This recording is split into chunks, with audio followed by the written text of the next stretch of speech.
Tuesday, September 4th, to order. First item is the adoption of the agenda. Recommendation is council adopts the September 4th, 2018 regular meeting agenda as presented. May I have a mover, please? Councillor Ross, Councillor Butler. All those in favor? Anyone opposed? Carried. Minutes. Council recommendations. Council adopts the August 20th, 2018 special to go in camera meeting minutes as presented. Mover, please. Councillor Ross, Councillor Hammett. Anyone opposed? So carried. Recommendation, council adopts the August 20th, 2018 regular meeting minutes as presented. Mover, please. Councillor Ross, Councillor Thompson. Anyone opposed? So carried.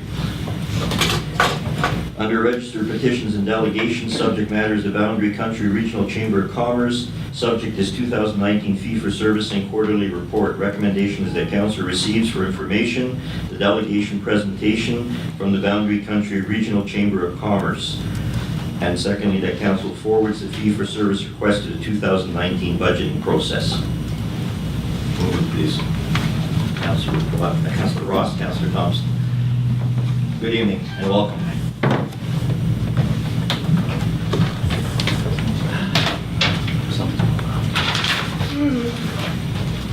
Thank you, Mayor. Do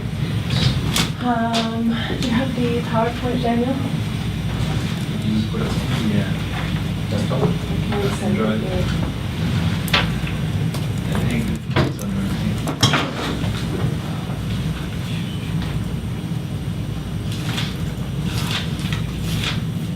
I think that's what it's supposed to be. That would be on this one. Let's pass this thing. There you go.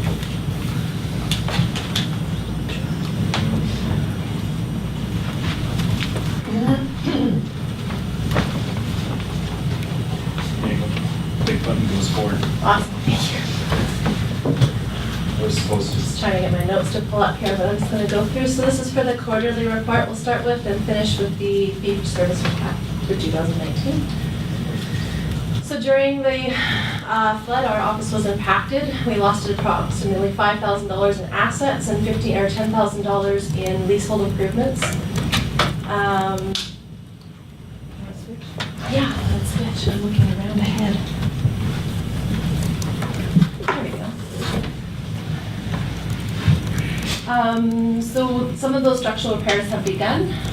August 22nd, we did an electrical inspection, drywall, flooring, finishing. We expected to have that done September 5th. We've had a delay with contractors for mudding and paint, so it probably won't be finished actually until the end of September. We should be back in by the beginning of October.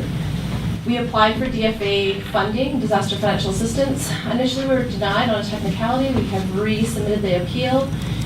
They had requested our incorporations number when they actually wanted our BC Societies Act number, so now they have both.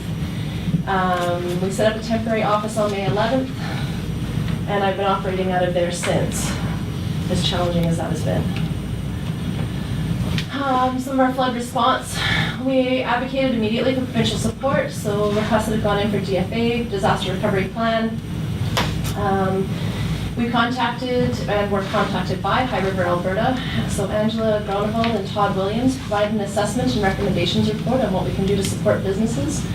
We attended the BC Chamber AGM and had many chambers donate to the flood recovery GoFundMe page, and that was the one that was put on by Cannabis and the Rotary, that one that was backed by Red Cross. So they did a challenge requesting that any chamber that were to donate, anyone that could beat the initial donation, which was $7,000, anyone that could match or beat that, won a trip or two to Hawaii. WestJet kicked in the flights and for the event for that. And so overall they had $15,000 donated that was matched provincially, so $30,000 in funding, which was great. We requested some support for BYLAWS. We found there was a bit of a disconnect there. Some of the volunteers and evacuees weren't all receiving food and water. The ones that were living outside of the area that were in the evacuation center.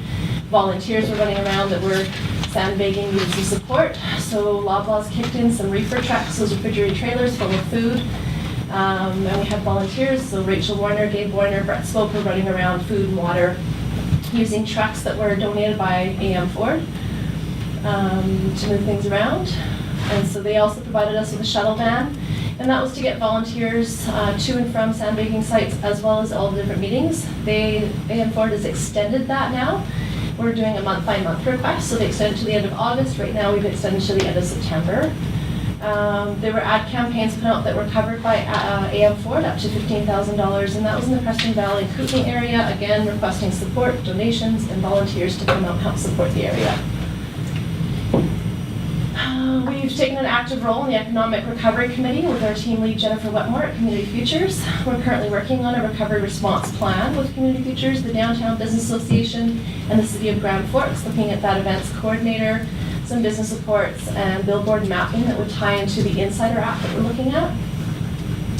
We advocated for businesses experiencing delays due to insurance claims, DFA applications, and lack of contractors. And there's been continual communication between members, the regional district, and committee updates. We've done that both on our website, social media, and also with our e-newsletters. Some of the highlights in the chamber this year, we did the Movies After Dark because of the city park flooding. We moved it down to Gallery 2. And they were amazing at hosting us and allowing their summer students to keep their bathrooms open for us, for our guests that night. We ended up with 11 sponsors in total this year. Thank you to the City of Grand Forks as well for being a sponsor. Dave Dale Insurance, CIBC, the Credit Union, BYLAWS Foods, Rockwell, Telus, Shaw, WB Sheet Metal, the Heritage Credit Union, Alpine Signs, and Community Futures. We promoted or attended the following events. We went to the Canada Day events throughout the boundary country, I should say. So Christina Lake, Grand Forks, Greenwood, Midway, and Beaverdale. We sponsored the Greenwood Founders Day again by showing a movie on Friday night. We went to the Christina Lake Homecoming and supported them as well with promotion and sharing, Facebook sharing, and doing some tourist tracking with the info centers. The DBA's Flood Benefit Concert, Cannabis, Taps and Tapas by Gallery 2, and Park in the Park. So events coming up are the Grand Forks Fall Fair, September 8th and 9th, the Rock Creek Fall Fair, September 15th, 16th. The Equinox Fair has actually been set now for September 22nd. They've requested that we show a movie for them, as well as help with advertising for their event. The Kettle Valley Food Co-op Harvest Fest is September 29th. That's when we're looking at doing that soup fundraiser. If you remember, initially I'd asked council to come out and make soup for this event in light of the flooding because so many things changed. A lot of the farmers we were going to hook you up with lost some of their crops. You guys have been busy, we've been busy. We've decided we're still going to keep the soup fundraiser going to make sure we meet our initiatives, but rather than putting that burden on you, we're going to take it on ourselves instead. So I have some volunteers who've stepped up and some sponsors are going in, and I will be making a Thai chicken soup, and I have a couple of volunteers that are going to help out with some other ones. Of course, if any of you want to still be a part of it, you're more than welcome, and we really encourage you to still join. The All Candidates Forum that'll be coming up, we haven't set a date for that yet. I know that advance voting is October 10th. There has been some inquiries from some candidates stating that they would like the forum and the presentation to change a little bit this year, so we're just getting some input from that. Of course, giving input on things you want to see for those that are running again, please don't hesitate to reach out. And we are doing a Chamber Benefits Lunch and Learn. There have been business members that have forgotten about some more of the benefits that the Chamber's offered. There's been some new ones the BC Chamber and Canadian Chamber have negotiated as far as health benefits, dental benefits, insurance breaks for nonprofits, and workshops that are free for nonprofit organizations. So we want to kind of do a bit of a lunch and learn and get some ideas and strategy around where people would like to see us go. I know the nonprofits are asking for a grant writing workshop as one example, so just looking at what we can do for 2019. Our fiscal updates as of July 31st, we're 75% through the fiscal year end. We're at 72% through our revenues and 73% of our expenses have been met. We still have grants from the Rural Dividend and the CIDIT are in process. We received our grant and aids from the regional district. Currently, if you look at our membership, 74% of our membership has been achieved so far. So we have 81 who have not yet renewed, and of those, 34 are flood impacted. 81 of the So we have 118 members that are within Grand Forks specifically of your 383 that apply for business licenses per year. 44 members are in the regional district, and 81 members total have not yet renewed, and that is a mix mostly of Grand Forks. There are a few in there in the regional district. Pulling out a pie within a pie within a pie, it started to look funny, so I decided not to. We do expect those flood impacted ones, we applied for a grant for those, both those who have not yet paid membership as well as those who have, trying to get them a grant for their membership fees for this year and next year. So if they've already paid, it would be a grant towards next year's fees. If they haven't paid for this year, we're looking at trying to get those membership fees waived for them through grants. We expect to achieve or exceed the 14,000 by year end. So if you look at the financial report, I think right now we're just over 11,000 that we've collected so far in membership fees. So attaining 14,000 by year end should be pretty attainable. Last year at this time, I think we'd only received about 6 to 7,000, something like that. So we're quite a bit ahead of where we were last year. So our fee for service, I'd just like to go through the history a little bit. When I went through, the fee for service was $20,000 annually and has been since 2012. Part of the argument around that $20,000 was looking at what the City of Grand Forks receives for business licenses. Your business licenses that you receive are, so you have about 383 businesses this year, so it's about $38,000 in funding we received. And when they were looking at the chamber, they wanted us to have an incentive to continue to grow more members that equated the number that you had in business licenses. So we looked at that last pie chart, and on the bottom there, it's highlighted again for you. Of the 377 licensed businesses within Grand Forks, 196 of those are actually members of us, which is more than half, more than 52% of them. So we are requesting that, because our membership has grown from 46 in 2012 to over 240 in 2018, that 5,000 is to be invested in Grand Forks, and on average we invest closer to 10,000. And that's even moved up from there, depending on the majority of businesses in either nonprofits or in this area have requested courses, workshops, as well as membership benefits. And the majority of our events we do in this area. So the importance of city relationships. The Chamber is the largest voice for business in the Boundary Country. We ensure economic sustainability, business support, networking, benefits program, and advocacy. We do have our website with the business listings, events calendar, and member benefits. That website was a new investment last year as far as upgrading it. One of the services that I saw was that we needed a listing for all businesses, not just the ones that are members of ours. So we looked at how we would do that. So right now we're just incorporating that, bringing in all the members and making sure all their contacts are up to date, and then finding a way to distinguish them separately from the ones that are members while still being able to list all of the businesses available in this area. And they are separated out by region as well as by commodity or so accommodations. Just a question on the membership then. So if you've got 81 members that haven't renewed, you leave them on for this year and then take them off for next year then? Generally speaking, we remove them by the end of June is when they're typically removed. This year, because of the flood and because we know some of them may be experiencing financial hardship, some of them hard to track down and get a hold of, we've extended it this year. But by the end of October, if I've not received their membership, they would be removed. Now, they're not removed fully from our website. It used to be in the past, they would remove them entirely, and then it was a huge cost again to re-add them if they joined a year or two later.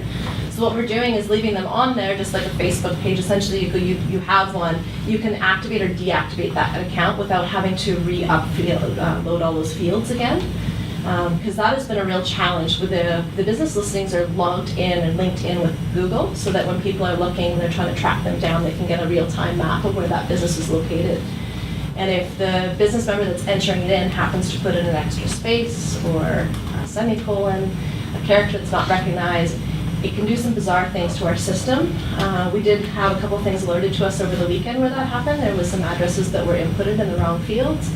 And then it sends out pings, so it moves a business to the wrong area, and that requires extra person to go in and actually go through and fix that error. So those errors were corrected last night and getting those addresses all in the right places. But moving forward, we want to make sure that we don't have to just remove that member and then re-add them and go through that same process again. We just want to be able to activate or deactivate. But that doesn't preclude a member from, somebody that's listed as a member coming in or contacting the chamber and saying, please remove me, I don't intend to renew. Absolutely, yeah.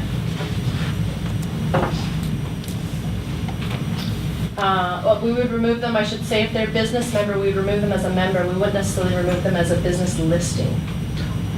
Right, because people are looking for, that was one of the fee-for-service agreements, is that we would do the business listings. The amendment that we made to that was they had to be members. But when I looked at the other areas, they all have a listing for all their businesses. People are calling me constantly going, you know, where is this business? And if they're not a member, they're not listed. And so we're trying to figure out, can we do that? And this was the process we came up with. So for 2019, we are requesting $25,000. $5,000 of this is going to be leveraged for some grant applications that we have in the works right now, and a commitment of $10,000 to be invested directly in Grand Forks towards businesses' economic strength and stability.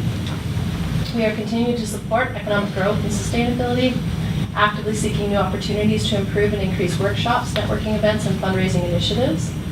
Stable and consistent funding ensures we offer consistent services to the entire business community. In 2018, the City of Grand Forks budgeted over $1 million for parks and culture. That's the line item that we fall underneath for our fee for service.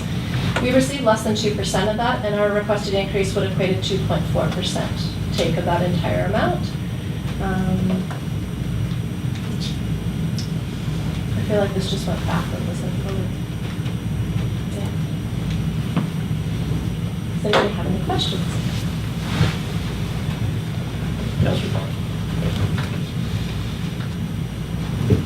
Good report, Kendra. And I asked my questions. I didn't follow protocol. I apologize to council for that. But no, that's good. You're doing a lot of good work, and I know that it's very much appreciated by the business community. So thank you. Thank you. Councillor Bud. Yeah, thank you. That was an excellent report, and you guys have been doing a lot of great work since the flood. I've seen you out there, very active. Looking at the financials, you've budgeted about $69,000 for expenses for the year. $54,000 of that goes to office administration, and only $2,000 to advertising and promotion. So I'm just wondering if next year you're looking to put more money into the advertising and promotion of businesses and maybe less into office administration, because I know in the past that number was quite a bit lower for the salaries that were paid out. And asking for more money now, I'm just wondering if that money is going to be going towards advertising or towards office administration. So it's kind of a twofold then to that. We are definitely increasing the advertising and events. We've only been able to advertise or budget that amount. We're looking at actually putting in $20,000 in advertising next year to try and really push this open for business because of the floods. That is contingent on grants, which is also contingent on the fee for service and the amount that the city shows support towards that rural dividend. The other piece, though, for the office admin, if you'll recall, that includes not just wages, that is our rent, our telephone, internet, insurance, all of those pieces are wrapped into one.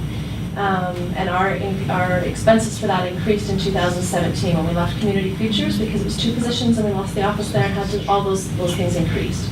So that line item will increase as well because we're looking at hiring some more, another part-time staff member. That funding for that office admin wouldn't come from the City of Grand Forks, though. That is coming from separately. That's that CITIC grant that we're looking at, which is not leveraged on. The rural one would be leveraged with the City of Grand Forks. I hope that answers your question. I have a quick question, Kendra.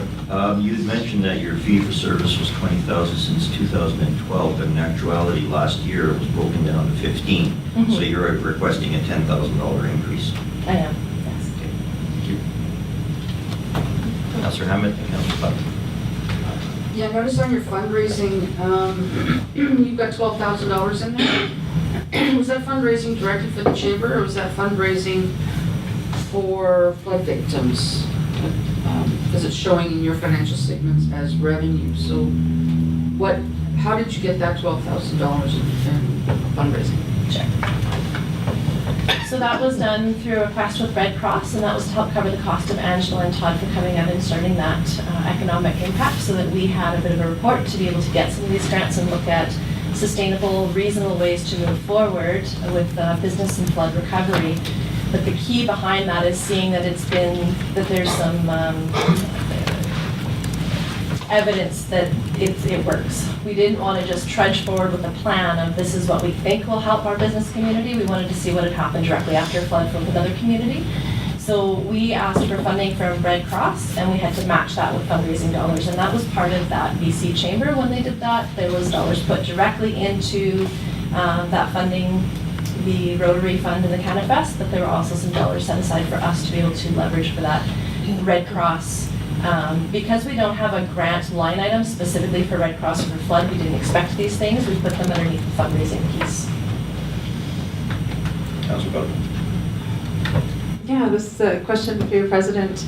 I see in your bylaws that Article 8 says that the chamber is politically non-partisan, non-sectarian, must not advance the views of any party or candidate. And I understand that you're running in the next election, so I'm just wondering how the chamber still values being non-partisan and how you manage to maintain your non-partisan position, even in the newspaper, when you're running as a candidate.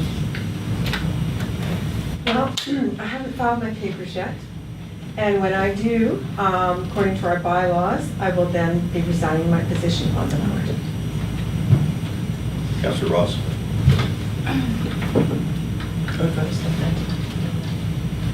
Municipal politics is nonpartisan.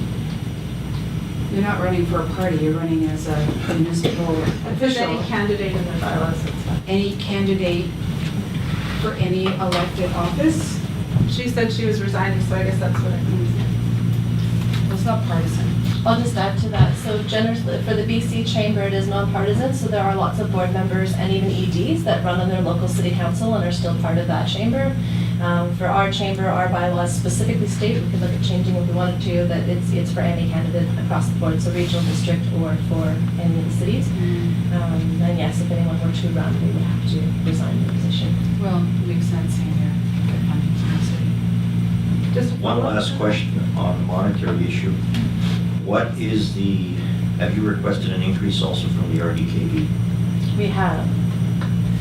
So the regional district has a historical reputation of offering only 2,500 of the 5,000 max that you can ask for in grant and aid from each area, C, D, and E. That hasn't changed for us since 2012. There have been years where we received only 5,000 or 7,500 depending on which area. I think there's 1 year when the area C did not kick in area grant and funding, and so far this year area E has not kicked in their funding. Next year, I do have a bit of a strategic planning going forward and moving with that, because I agree, I do find it frustrating that they would kick in 7,500 of the 25,000 you guys do comparatively. So I do have letters of support from the MLA and from the MP, and I have a presentation to present to their council at the beginning of 2019. The way that they have seemed to run it is to fill out that grant and aid application, not actually submit it through the online process, but send it to each individual regional director. And that seems to be where it just gets approved at 2,500 and stops, and there doesn't seem to be any negotiation or discussion around that. So in speaking with Chris Marsh and some people from the regional district, they suggested that I go through the online with the letters of support and then make sure that I follow up with presentation to their council and move forward that way. The reason I asked that question is because council has already in the past mentioned that we're trying to cut back on the fee-for-service on a lot of the organizations, and 10,000 over 15 is a huge percentage factor increase, because we have to look at 15, not at 20. Councilor Bennett, any other question? Just a follow-up question. If the president were to resign, is that a board position that the membership would you be looking at filling that empty board position, or would you be running with one less board member? Because I understand it's the board that decides the president, but then that empty position, will that be filled? I'm sure, sorry. Yes, it will be, and it will be through the boards at their discretion and who they choose to be. So the membership doesn't vote on the new board member? It depends on, we're not exactly sure if I'm going to win or not, and that will be also. Oh, after the election? Oh. Yes. The other thing to keep in mind is that our AGM is in March, so if we need a new board member between now and March, because you can't just have a membership vote, a new member in between the interim, it can only be done at the AGM. So usually what the board would do is appoint somebody in that position as an interim position that would stay there until the AGM, and then that position would be up for vote if the person wants to allow their name to stand. Councilor Thompson? Just a question of clarification. So Kathy, if you run and you're successful, you would resign your position as the chair of the board? Yes. Could you not still remain as a director at large? Or, no, you can't? Do we have any other questions? Hearing none. Thank you for the presentation. All right, I'm going to call the question. All those in favor? Anyone opposed? And we're also Referring to... forwarding it to the service request for 2019 budget.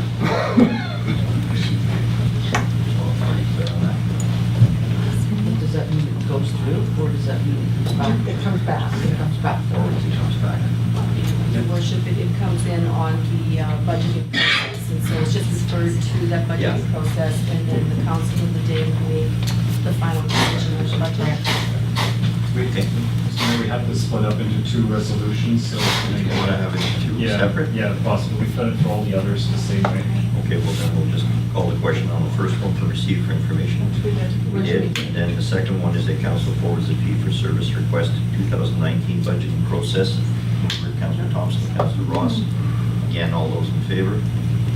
Anyone opposed? So carried. Thank you. All right, moving on to item 6A, the written reports of council. Recommendation is all written reports of council submitted to the September 4, 2018 regular meeting be received. Mover, please, Councillor Ross. Seconder, and Councillor Thompson. Discussion? Councillor Thompson. I neglected to put in my report that I had participated with Linda Larson in presenting to the library's reading group their medals, and but there was a whole lack of kids that. I saw you in the paper on that one. It was wonderful, so I apologize for just not having included that very important piece of information. Thank you, Councillor Thompson. Okay. All those in favor? Anyone opposed? So carried. Item 7A, report from council representative to Regional District Kootenai Boundary, the verbal report from the RDKB representative, that would be myself. And I have no report this evening on this particular meeting that we had. So there's nothing to vote on that one. Moving on to 8A, recommendations from staff for decision. Our manager, building inspection and bylaw services, subject matter is show cause hearing for 7316 Donaldson Drive. And the recommendation is that council considers the show cause hearing request should the property owners appear before council and determines the next step required in obtaining compliance with the city's unsightly premise bylaw number 1962. And further, should the property owners choose not to appear, that council directs staff to deliver a third notice as per the city's unsightly premise bylaw number 1962 to the property owners Andrew and Tammy Bushinsky, hopefully I'm pronouncing it properly, for the property civilly addressed as 7316 Donaldson Drive, Grand Forks, BC, whereas the third notice will advise of a date and time which the city and or its contractors intend to enter the property to remove and or secure the structure and any surrounding materials that are in violation of the city's unsightly premise bylaw number 1962. And I'll move over, please, Councillor Ross, Councillor Butler. Any questions, Your Worship? No, but this is like you're ready. Go ahead, Councillor Butler.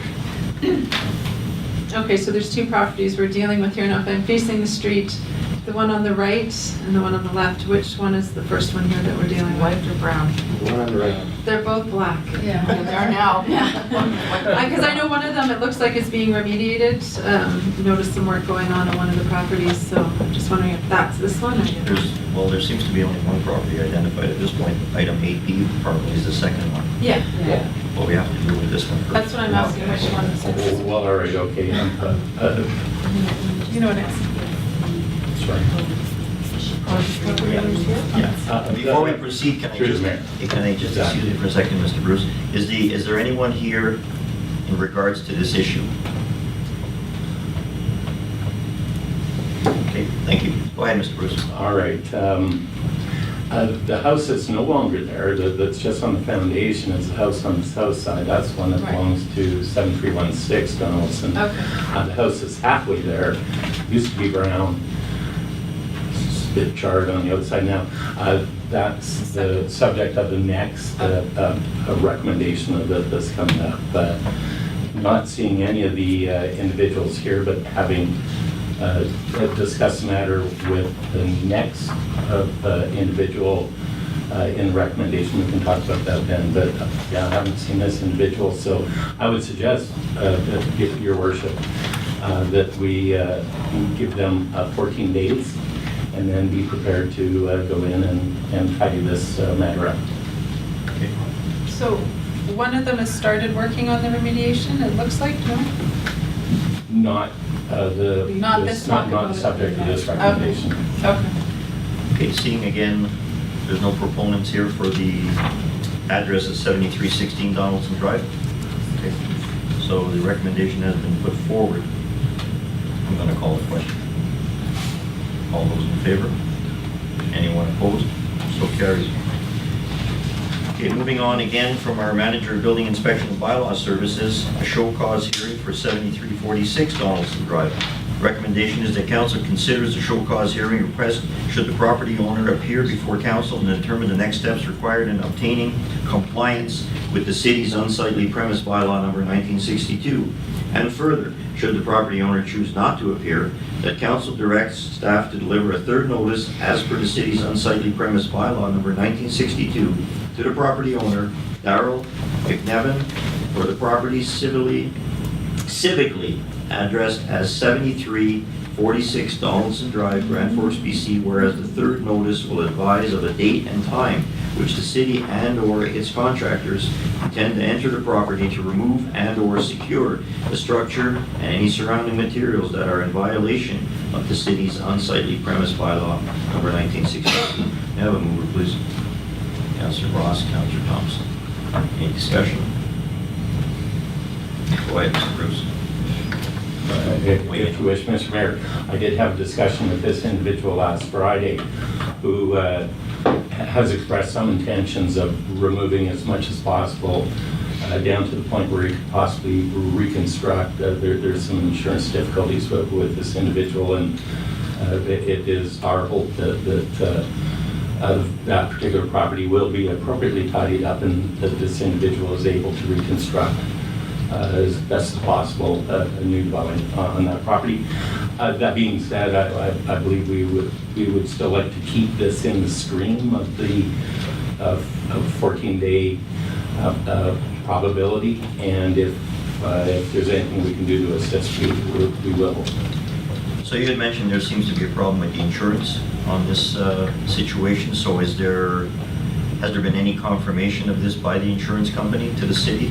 Or has there been any something substantiated to that effect? There seems to be a problem with lack of insurance. Oh, okay, thank you. On both of them, hopefully. Okay. Again, are there any proponents for this particular civic address? Hearing none, I'm going to call the question unless there's any other discussion. All those in favor? Anyone opposed? Carried. Thank you, Mr. Bruce. My pleasure.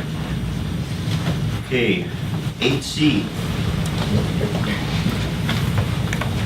Considering for approval the temporary use and development permits at 6379 12th Street, proposed tiny house on wheels from our development and engineering. The recommendation is that council grant a temporary use and a development permit for a tiny house on wheels to Jennifer Houghton on land zoned R4 rural residential located at 6379 12th Street, legally described as Lot A, Plan KAP 87507 DL382, LD54 PID 027648273. Mover, please. Councillor Ross. Councillor Thompson. Any discussion? All those in favor? Anyone opposed? So carried. Okay, we will move on to our information items. 10A, Green Communities Committee. Subject is a letter of congratulations on reduction of the GHG emissions in the 2017 reporting year.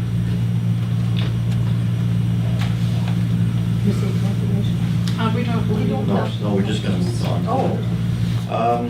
10B, the hydrology report, a verbal update from the recovery team. So we will lead into that, and then I will make a comment after that.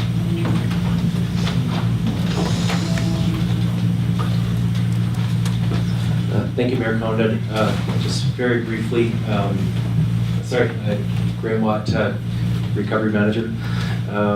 So very briefly, in summary, there's been significant work in developing an engineering study of the river and proposed changes to land use and flood protection in the city.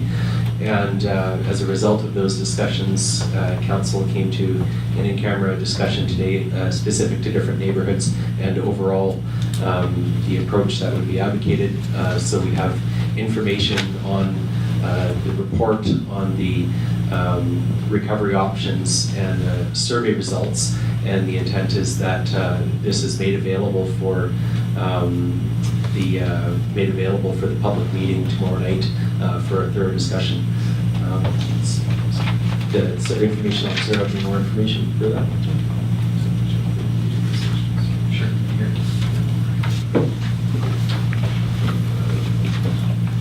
So very briefly, and as Mr. Watt said, there will be additional discussion and lots of time for discussion tomorrow evening for all the questions that folks may have.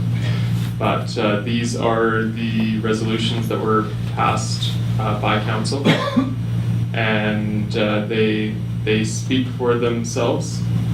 So we will be translating these into something that's a little bit less dense, because we realize that right now it does take a little bit to interpret what that all means. But the quick and dirty is the option selected for North Ruckle was a complete buyout. The option selected for South Ruckle was a mixture of buyout for the lowest line areas along with a dike being built. For Johnson Flats, it is raising of dwellings with some limited flood protection or riverbank protection to try to stop the overland flow, but not the actual inundation of the floodplain. For downtown, a dike, as well as some flood wall protection for some high value buildings that are really close to the river. And for other parts of Granby River north and east of downtown, another dike there, although smaller than the other dikes we're discussing. To the south, still on the east bank of the rivers, looking at a mixture of moving some buildings, raising others, and overall armoring the riverbank so that there's no channel migration there. If I may just weigh in on this, just for everybody's information. Mr. Graham Watt is now the official recovery manager. He's taken over that role in that position. And I just say that council made a tough decision looking to the future. Residents needed us to look out for their best interest. We chose the safest options rather than the cheapest, because we never want to have a repeat of the flooding that we had this year and the disaster we had this year. And as our information officer had stated, the resolutions and the decisions that were made in camera have been released. They are for public viewing. And if there's any comments, unfortunately, they'll have to be reserved to the latter part of this meeting. But hopefully, please keep them to a minute. Thank you. Councillor Krog. Oh, just a comment, or I can wait, because you might say it anyways. No? You don't know what I'm saying. Anyways, it closely matches the surveys that were sent out for the neighborhoods. We should show that. Yeah, we could show that off actually. Yeah. Surveys, yeah. Do we have time for a brief? Yes. Yeah. It's very important, so let's make the time. Great, thank you, Mr. Mayor. For your viewing pleasure, folks, we have the results from the survey that went out. And I have to say, this has by far and large the best return rate of the surveys I've seen. So I think it exceeds 80% for the two most affected neighborhoods and pushing 40-50% for the other areas. So I'm pleased with the quality of the data, and we will whiz through this in 5 minutes or less.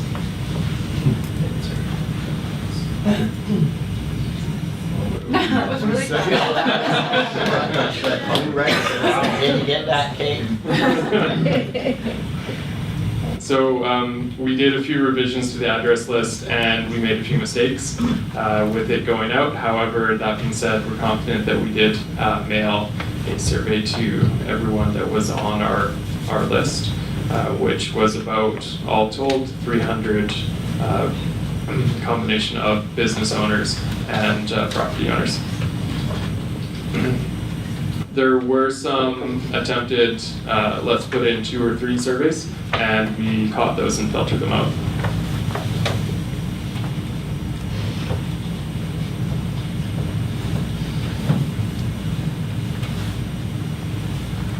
We did have a lot of questions about the due date. However, given the response rate that we had, we're confident that folks that wanted to get their survey in were given the opportunity to and did actually get it in. What you see on the left is the result of the first question on the survey. That was not the just what is your questionnaire code. And on the right were some of the comments.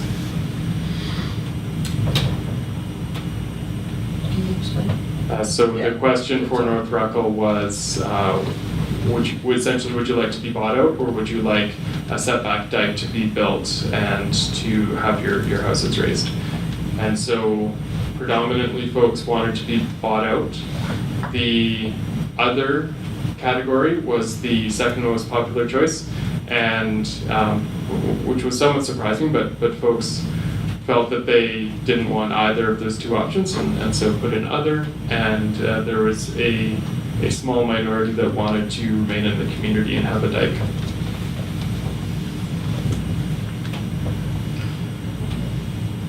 These are the comments from the other category.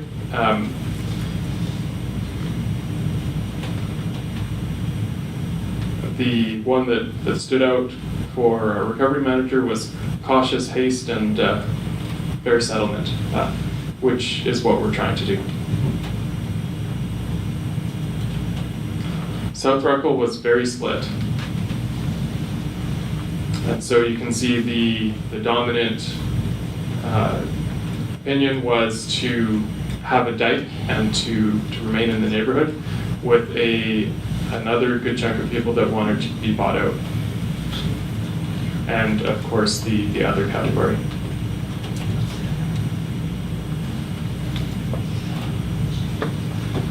Again, lots of comments came in through the other category.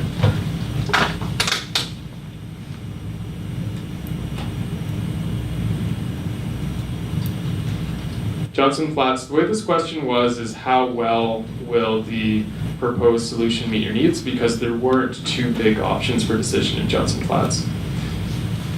So this was a really mixed bag of, on a scale of 1 to 5, how is this going to meet your needs?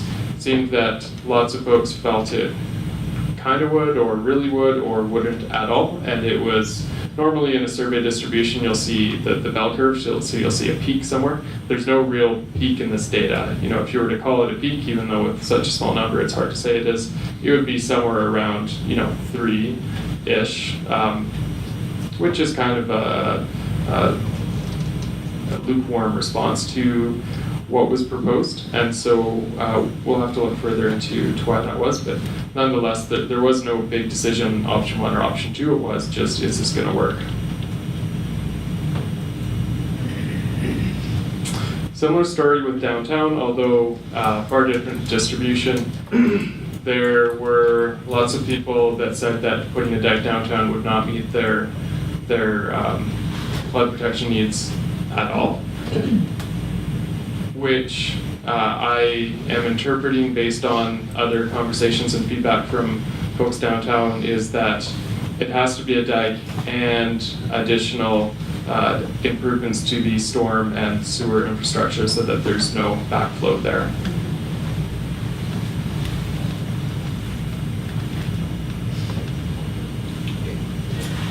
All right, thank you. All right, moving along to our next subject matter, 10C, from District of Coldstream. Subject is the modernizing the relationship between local government and agriculture, the white paper.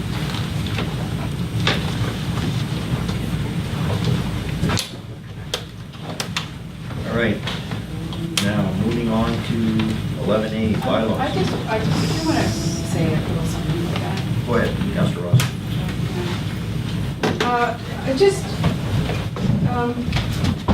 I went to a meeting at UBCM last year and it was put on by Urban Matters and modernizing relationship between local government and agriculture.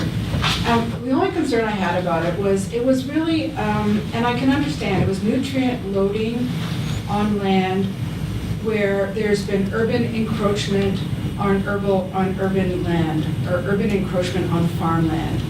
And when that happens, there's that interface between agriculture and urbanites, where it's sort of that interface is not always pretty. And when I went to the meeting, I was a little just not that impressed with what I was hearing, simply because I farmed all my life.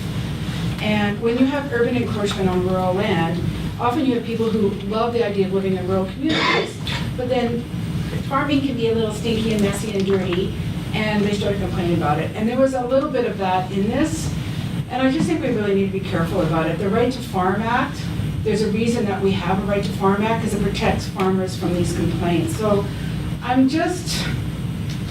think that one of the problems we have in BC is we don't have a Nutrient Management Act that has any teeth. Is we have sometimes too many livestock on the land, and then they're spreading manure, and then they're afraid the manure is getting into the aquifer, and often it does get into waterways and into wells. So I just want the council to tread lightly and cautiously as we move forward and talking about modernizing agriculture, because often what we do is we need to find that sweet spot where farmers can continue to make a living, and agriculture is constantly under pressure. And for us as neighbors who aren't farming, to be respectful. So I just want us as a council to be careful when we endorse something like this. Thank you. Councilor Butler. Yeah, I think I read about this, the area where this recommendation is coming from in Machine, they have had issues with their aquifer there with the manure getting into the water, and it's caused quite a problem. So I can see why they have an interest in this area. Not having read the white paper though, I do have a hard time taking the time to go through it to make a recommendation on this to the province. All right, moving on to the bylaw section. 11A, recommendation is council gives first three readings to the 2018-2022 Financial Plan Amendment Bylaw number 2045-A1. Councilor Thompson, second. Councilor Ross. Discussion, Councilor Thompson. I just, for those in the gallery or watching, these bylaws were presented and discussed quite thoroughly at a committee of the whole meeting.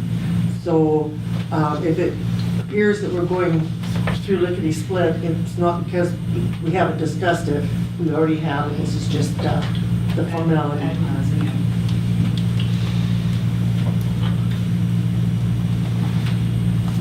All those in favor? Anyone opposed? Carried.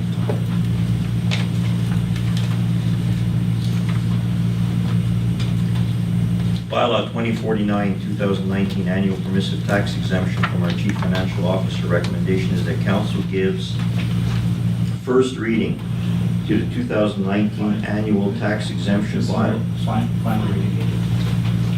Oh, I apologize. Final reading to the 2000, this is very important. Final reading to the 2019 annual tax exemption bylaw number 2049. Councilor Thompson, second. Councilor Buck, any discussion? Hearing none. All those in favor? Anyone opposed? Carried. Vote for anyone who's enthusiastic. Pardon me? Yeah, enthusiastic. I know, I make that statement sometimes too. Yeah. All right, next one. Subject bylaw 2050, council members' remuneration and expenses. Recommendation is that council gives first three readings to council remuneration and expenses bylaw number 2050, 2018. Yeah, please, Councilor Thompson, second. Councilor Butler. Any discussion on this one? Hearing none. All those in favor? Anyone opposed? Yes. You're opposed? Yeah, I was opposed to it last time. Let the next council themselves raise. It's not a raise.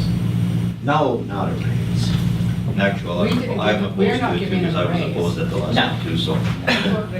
It works out the same though, even if we do nothing. It's still the cost of living increase that they would get anyway. We're just So it doesn't But matter. there's Yeah. new taxes that take away. Yes. Yeah. From Well, the they can funds. they can revisit this. Yeah. Yeah, let's, they can do that. Which we had the option to, we never even looked at it. Well, when we were talked about it. They can sort out their own salary. All right, I did, sorry. go ahead, Councilor Butler. I did like the recommendation, though, that Rob Zelinski made this morning at the Committee of the Whole, that a committee be struck when the new council starts to sit, and that committee carries through their term, and that 6 months prior to the election, that committee comes back with a report. That way, there's none of this flip-flopping back and forth between new and old council deciding, and then nobody decides. Mr. Mayor, I believe the idea was to have the committee struck in the first month of the last year of council. Okay, sure, that works. However, like what our CFO already put into the bylaws, basically that 6-month period, it's a tough period for all on staff, especially Yeah. the CFO, because it's budgeting season, year-end processes and auditing and all of this is going on. So to stretch it out over 6 months is a better idea than trying to make it happen in these 2 or 3 months guaranteed. So it'll give the CFO a little bit more latitude. It's not like she has any. Thank you. All right. 11D, Bylaw 2052, Nature Park Dedication. Recommendation is that council gives first, second, and third readings of the Nature Park Bylaw number 2052. May I have a mover, please? Councillor Hammond, Councillor Ross. Discussion, Councillor Butler. I just got a quick question that came to my mind when we're looking at dedicating the grassland areas that are right next to residential areas. Because during fire season, we have these wonderful grasslands that are dry and brown and extremely flammable right next to our residential neighborhoods. And is there anything we can do to help mitigate that risk in these areas? Go ahead, Mr. Gates. Mr. Mayor, there is a buffer on the Valley Heights development between the outlined area for the park and I'm not sure how wide it is, but it's probably 50 meters. And the observation one, right behind Riverside Drive?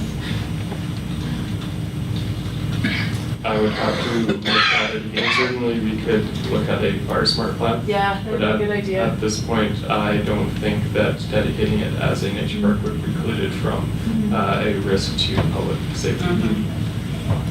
Yeah, just to follow up on that, because last year, I think it was, we had a homeless person living up in that area lighting fires. That was quite a concern to our fire department. So if there could be some sort of buffer created between the residents and the grasslands, I think that would be good foresight.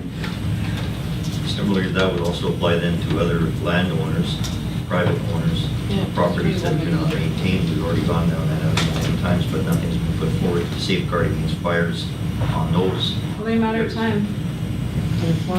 Up my street. All right. All those in favor? Anyone opposed? So carried. 11E, subject, Bylaw 2053, Cannabis Delegation. Recommendation is that council gives the first 3 readings to the Cannabis Delegation Bylaw number 2053. Mover, please. Councillor Ross. Seconder. Councillor Thompson. Any discussion? Councillor Butler. And then Councillor Thompson. Yeah, I did vote against this at, I guess it was the committee whole where we discussed it earlier. I'm kind of halfway in between on this one. I think anytime that you can keep the decision-making power in the hands of the elected officials that are elected by the public to represent the public, the better it is for democracy. The more decisions you take out of the hands of council and put in the hands of staff, not that we don't love staff, but it's just, I don't know, I think it just breaks down that democratic process, and the province has given this authority to councils for a reason. I'd like to see councils use it. Any other discussion? Councillor Thompson, you go ahead. Yeah. The bylaw we discussed this morning is the smoking. Okay, so this is just the business licensing for those who want to, yeah. Okay.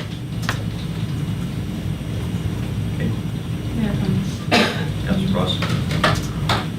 I think once cannabis is legal, then I don't think we want to micromanage everybody who wants to open a legal business in our town, whether it's cannabis or whatever. We have our bylaws in place, and those are the guidelines that staff will use, and I don't think it's fair to ask legitimate business people to come before council. Councillor Thompson? Yes, I agree with Councillor Ross. There's going to be regulations and bylaws and the like that our management and staff are going to be adhering to. So personally, I am not interested in seeing every application that comes for a marijuana business coming to council for us to make a decision on. If it's denied and the applicant wants to appeal that, then council becomes involved, but not, I can't agree to having that happen at the outset. Councillor Hammond? Yeah, once it's legal, and I mean, we have regulations in place regarding zoning and distance apart between one from another. I think, you know, it's out of our hands. It becomes a legal business, and I don't think we can deny them a business license. All right, I'm going to call the question. All those in favor? Anyone opposed? Councillor Butler, so carried. The second part of that recommendation is that council adopts policy 1504, retail cannabis license recommendation. May I have a mover, please? Councillor Thompson, second. Councillor Ross. Any discussion? All those in favor? Anyone opposed? So carried. Okay, we have no late items. We now move on to questions from the public and the media. Again, please stay within the subject matter of the agenda. Lady in the front. Yes, thank you, Your Worship. Kate Says for the Grand Forks Gazette. Where do I start? You guys gave me a lot to work with here. So first of all, given that this decision on flood protection measures was made in camera this afternoon, and given that we're 6 short weeks from an election, does council have any appetite to make the voting record on that public at this point? That's the number one question I've gotten. Can I repeat that again, please? The in-camera? Oh, who voted? Who voted for what? Is that going to be made public? Has not been released out of in camera, and it's staying in camera. That will be staying in camera. Okay. Why? Can I comment? Go ahead, Councillor Butler, as long as it stays whatever. Yep, I did vote not to go in camera today. I think it should have been discussed in the public eye. There's some things that could have been done in camera, like the release of the hydrology report that was in camera and needed to have a decision to come out. There's things we could have done in camera and then had the regular debate in public. I think it might have been boring listening to all of us banter back and forth for 3 hours. But yeah, I would have preferred to do it public. I'd be quite happy to release how we all voted on the different issues, but that would be a decision of council to release it from in camera. Otherwise, I can't comment. And the reasoning behind that is because of the sensitivity of the material, of who voted what, and because of course, the safety of councillors and the elected officials. Safety. Can I follow up then, if I may? So I understand that the voting record is currently being held in camera. Would council entertain a motion to release that from in camera at this point? I mean, we're 6 weeks from an election, and what, 3 of you are planning on running for re-election at least? Would council entertain that motion? Is that something that is being considered? It's something that has to be debated in camera. We can't make that motion at an in-camera meeting. Yeah. That was a recommendation from staff, and I think most of the councillors adhere to that recommendation. So. We never did have a discussion or a... Oh, we did. We didn't put a motion forward though. No, because it was recommended from staff that we do not release that. We're talking in camera here. Okay, so at this point, that's a recommendation from staff that that be kept in camera, and council will not be releasing that at this point? Mostly for safety reasons, as Frank said, camera. Go ahead. Thank you, Worship, again then. So if we're talking for safety reasons here, does council have reason to suspect that there may be some safety concerns? Were there threats made or anything of that nature? I think we're getting ahead of ourselves here at this point. Well, you said for safety reasons, so if there's safety There's concerns. always situations like this type of nature where there is a certain amount of safeguard that has to be put in place to protect the elected officials, because we wouldn't want an incident to occur and then too late. Councillor Butler. Wouldn't it be the prerogative of each one of us to make that decision if we feel safe or not? I mean, if I release how I voted, I don't see how that's going to impact how Councillor Ross voted. If I'm just speaking for myself and not speaking how other councillors voted, wouldn't that be up to me to make that decision, whether or not I feel safe to speak to the public? Be that as it may, I'll Councillor second that Butler. idea. Be that as it may, Councillor Butler.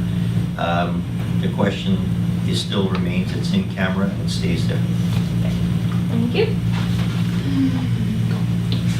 Go ahead. I just have it's Lori Edinburgh, so Druckle, I have a quick question for the gentleman with the survey. For example, my neighbor, Frank, just brought his into City Hall today. He's always been planning on staying. A lot of my neighbors haven't even gone to any meetings or participated because they're staying and government does what it wants anyhow. Right? I was wondering if his survey results that came in today are going to be added so his vote counts. Anybody who hasn't voted to date, if they will be added, if they come in the next month, say. We don't plan to do that right now. The decision was made by council today. However, we're happy to revisit that if there's a lot of folks that do want that to happen. Okay. As long as you see them, that's all I care about really, is that you see them and you know the proper figures. Did we not have a deadline? Yes. Gentleman in back. Les Johnson, GFTV. So you made a decision on North Ruckle, complete buyout. So the clock is now ticking, and who determines when that buyout happens? I mean, obviously the province is the one supplying the money, but do you have any idea when that'll take place? Or are people gonna have to fix their houses and spend the winter there thinking that next year or the year after, that's not gonna be there, it's gonna be gone? I know that for people who have lots of equity in their house, they're gonna get the money themselves when the buyout happens. But for people who don't have as much equity, let's say 20-25%, and the bank owns the rest, the buyout's gonna go in bulk to the bank. So if they wanna be able to buy a new place, the money that the DFA is giving them to fix their place, they probably would be saying, well, wouldn't I wanna use that for a down payment on a new place? Like, so they're wondering, I'm sure, how long the time period is from now, when you've made the decision, to the point where they'll have a check in their hand and they can go on with their life. To give you a encapsulated answer on that one is that the decision that was made was only to give direction to the recovery team, because if there were no options decided upon, the details of what you're asking are all going to be worked out now, because now they have, let's say, the go-ahead to move forward on these decisions for each area. Based on that, now the details will be worked out, and hopefully in a speedy fashion. But until such a time, the recovery team had no idea what to present to the province because no options were decided upon. So that it was high time that a decision was made, and the decision was made based on facts. Did the province give you any idea? Well, that's up to the recovery manager and their team, and he will respond on that. Thank you, Mayor Conrad. Yeah, very, very important questions on a lot of people's minds from the survey results. This was a common theme about timing, concepts in the buyout and what would be considered. There's many individual pathways that would be considered in the housing plan, and tomorrow night Urban Matters will be presenting the concepts of the housing plan and how the short-term, intermediate, and long-term needs will be met. We have it already initiated funding requests to the province, and those are in process and discussion, and I believe we'll talk conceptually about what the pieces are there, but there's no funding confirmation at this date, but things are moving forward. The first priority for the recovery team is making sure that people aren't living in their trailers, in our RVs and sheds this winter, so that there's safe, warm and dry accommodations, and we have some building blocks in place and feel optimistic about these options. And we'll talk a bit more about that tomorrow night. But basically the provincial process now is to receive, they've already received essentially the housing plan, and now they're putting that in context of the long-term needs as articulated in the decisions of council. Thank you. Mr. Crog? Yeah, just so everybody's clear, that this is the ask we're sending to the province, right? So we're not buying anything out, we're not doing it, we're asking the province. We're hoping and assuming that they'll do the right thing and take our recommendations and continue on from there, but it is the government, so. Kate? Yes, thank you, Your Worship. Through you, perhaps to the recovery team. I'm just looking for some specifics here. What are the total number of homes affected by a buyout, and what value did council endorse asking for a buyout at? Mr. Watt? Good, Mayor. Thank you. So the total number actually can't be determined right now. Within North Ruckle, there's 62 dwellings, but in some of the other neighborhoods, it depends on the results of detailed hydrologic analysis that uses the floodplain map and flood hazard map. So that work is being undertaken this winter. So for example, in South Ruckle, there are some very low-lying areas that would be not considered suitable for long-term redevelopment. And there's also some areas in Johnson Flats where there's fairly regular flooding. It has a 5% chance of happening any given year. So those areas can only be determined with a detailed model. What the concept is it's likely somewhere in that 80 to 100 range by the end of all the analyses. But until those have been done, it depends. There's also some sites along the alignment of dikes that are, once the final determination on exactly where the dikes will go, will determine what houses are there, and those, depending on the location of the height, dikes could be anywhere from 5 to a dozen homes. A follow-up then, if I may, Your Worship. So are there some homes then in some of these neighborhoods that are a little bit borderline, we'll call them, where it depends on a more detailed study to find out if or they won't receive a buyout, if they will or won't? Yeah, there's two pieces to that. One is the site-specific context of the home itself. In some cases, homes may be able to be raised and be saved. And what Don Dobson's recommendation was that where there was less than half a meter in this floodwater, as a rule of thumb, basically it's feasible to raise that site. So we have a little bit of data on that now from the surveyor's report. But the second part of it is, what is the ongoing flood hazard in that location given the movement of water over land in different types of floods? And that's where there's other houses that may be determined that it may not be suitable for them to be there long term. So we understand that puts people somewhat in some limbo, and so the recovery housing plan definitely takes that into account. And it's a long road before diking is complete, but we expect that once funding is confirmed and once that detailed work is underway, that the buyouts can proceed. If I may just weigh in on this, but we have to be specific that there's no confusion. North Ruckle was completely unique on its own, that there's no possibility there. Yeah. Because you asked a question, I believe, for North Ruckle. No, I said some areas like South Ruckle where Okay, it looks yeah. like it could be a little bit of a mixed Yeah, bag. just that there's no confusion to the public regarding North Ruckle, is not interpolated into that scenario where there's possibilities of raising houses or so on. Right. Les?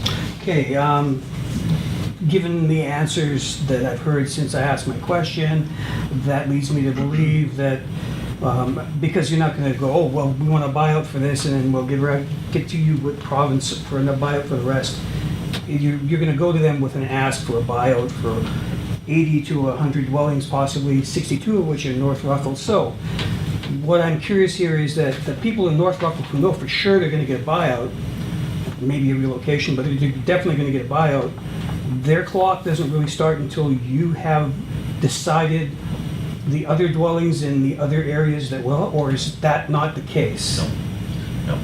Just a quick comment, if I may. Yeah. The assuredness is never there because the province makes that final decision. No, I understand Make no that. mistake when you said that they're sure now they're getting a complete buyout. There's no assuredness, as was stated even by Councillor Krog.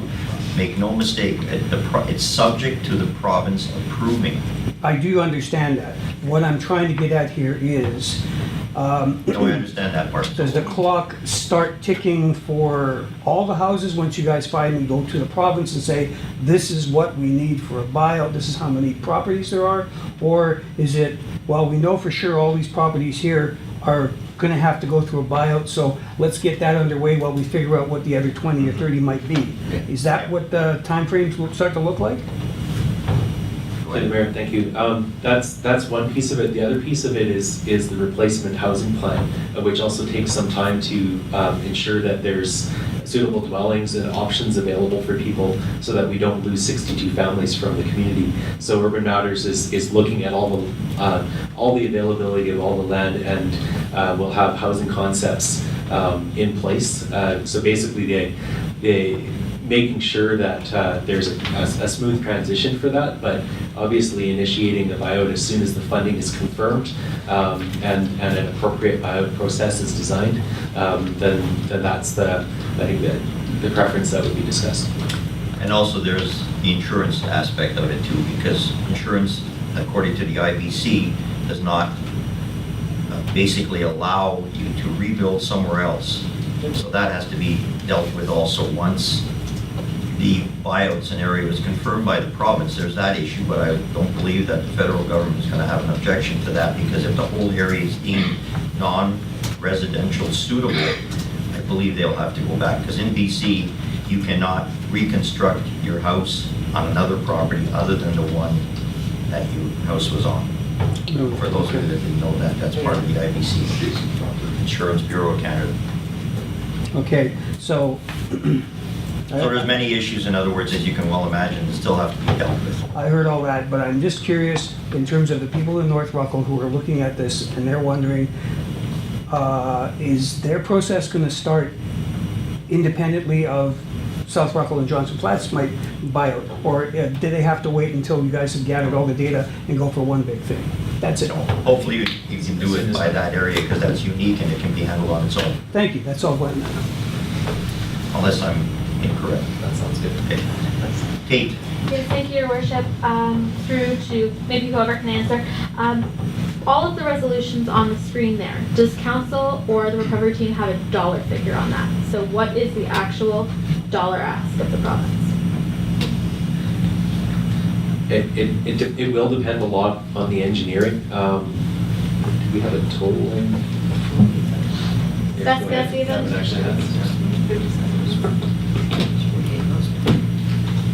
So the dollar figure, and you'll probably not like this, is 60 million plus minus 50%.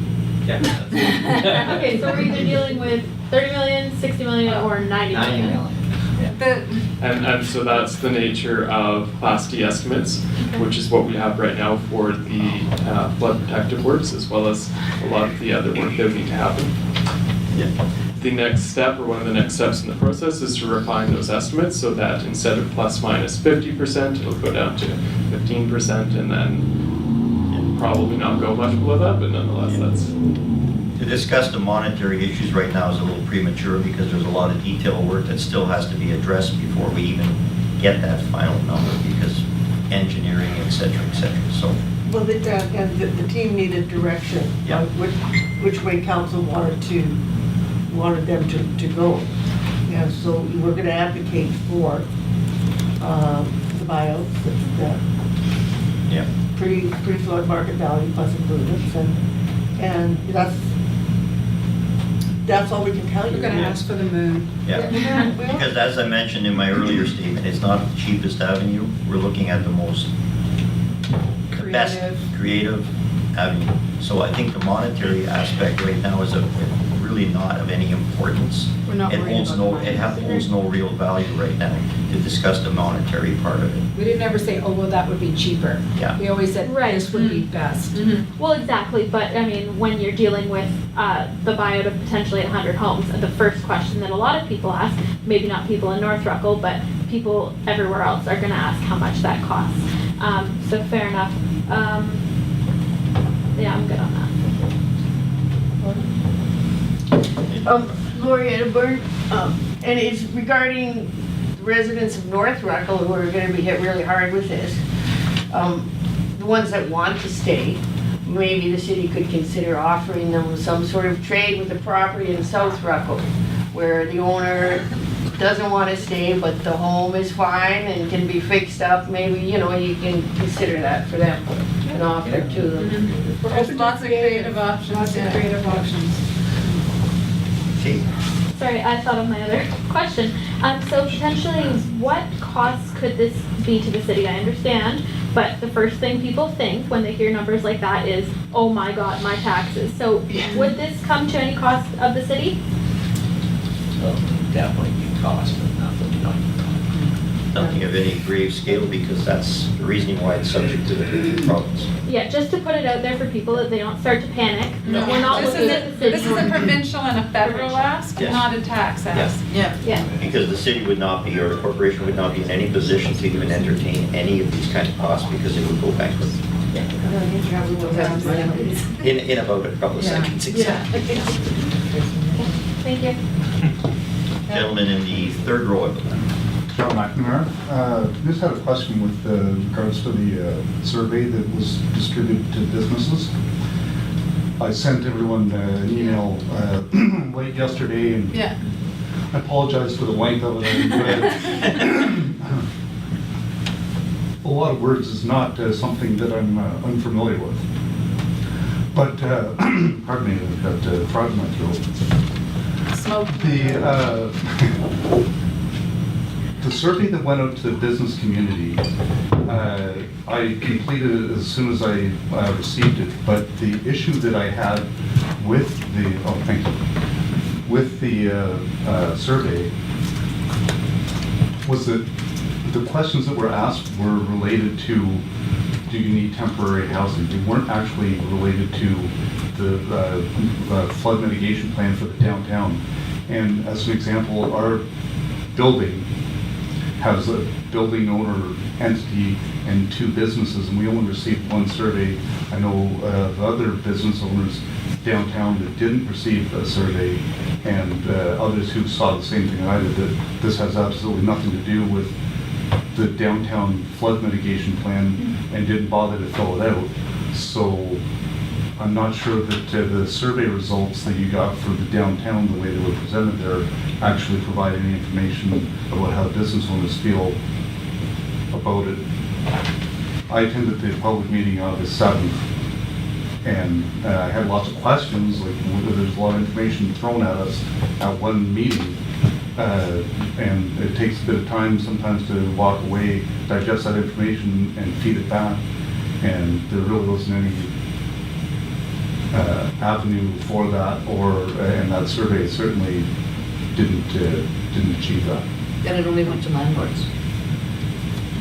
It didn't go to all the landlords, it only went to landlords that were local, because I had landlords that were, you know, in Nelson, Cranbrook, Vancouver, that reached out and said, what about this survey? So it only actually went to the local landlords.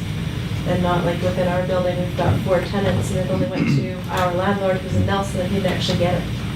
So how many businesses are there in downtown? Like probably 100 or more? 150, 144. And you saw the survey results there for downtown was what turn. There wasn't any options for downtown. Which is another thing I had an issue with, but that's irrelevant. The fact of the matter is the survey didn't address any of those aspects of what was proposed for downtown, and the survey didn't actually go to anybody who has business downtown. Is there any question? Thank you. All right. You have We an have- explanation? No, I just asked if there was any comment from the staff in the recovery team. No comment on that. Sorry. Okay, do we have any other questions or concerns from the gallery? Hearing none, may I have a motion to adjourn? Councilor Ross? Councilor Butler? All those in favor?